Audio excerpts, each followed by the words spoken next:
یاد رکھیے گا میرے بھائی، اگر آپ زندگی کے الجھنوں سے بچنا چاہتے ہیں، اگر آپ اپنے دل کو تمام طرح کے غم اور فکر سے مطمئن رکھنا چاہتے ہیں، اور اپنی زندگی اگر آپ خوشیوں اور مسکراہٹوں کے ساتھ بسر کرنا چاہتے ہیں،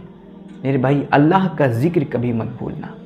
اللہ کا ذکر ہی ہے جو آپ کے دل کو سکون پہنچا سکتا ہے، جو آپ کے کلیجے کو ٹھنڈ پہنچا سکتا ہے، جو آپ کے قلب کو راحت نصیب کر سکتا ہے۔ اللہ کا ذکر ہی ہے جو آپ کو ہر طرح سے مطمئن کر سکتا ہے۔ بعض لوگ کہنے لگتے ہیں مولوی کے پاس جب بھی جاؤ تو بس یہی ساری دعائیں بتاتا ہے، وظیفے بتاتا ہے، تو کیا مولوی کہہ دے جاؤ بھاڑے میں کود جاؤ، مولوی کہہ دے کہ جاؤ پھانسی کے پھندے پہ لٹک جاؤ، خودکشی کر لو، حرام کی موت مر جاؤ، کیا یہی ہے پریشانیوں سے بچنے کا طریقہ؟ میرے بھائی آپ اپنے دل کو اللہ کے ذکر سے آباد کر کے دیکھیے، اللہ کی قسم آپ کی زندگی خوشیوں سے نہ بھر جائے نا تو آپ میرا گریبان پکڑ لینا۔ میرے بھائی زندگی میں خشکی اور خوف، ڈر اور مایوسی اسی وقت آتی ہے نا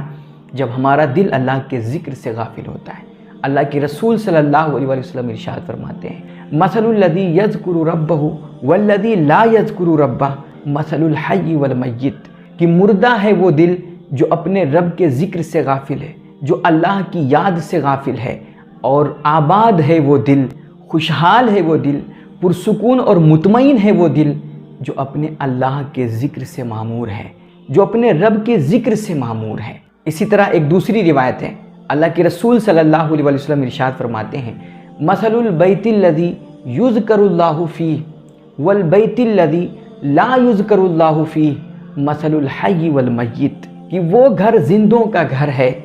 جو اللہ کے ذکر سے آباد ہے۔ اور سر زندوں کے گھر میں خوشیاں ہوتی ہیں، زندوں کے گھر میں چہل پہل ہوتی ہے، زندوں کے گھر میں رحمتیں اور برکتیں ہوتی ہیں، زندوں کے گھر میں آپسی محبت ہوتی ہے۔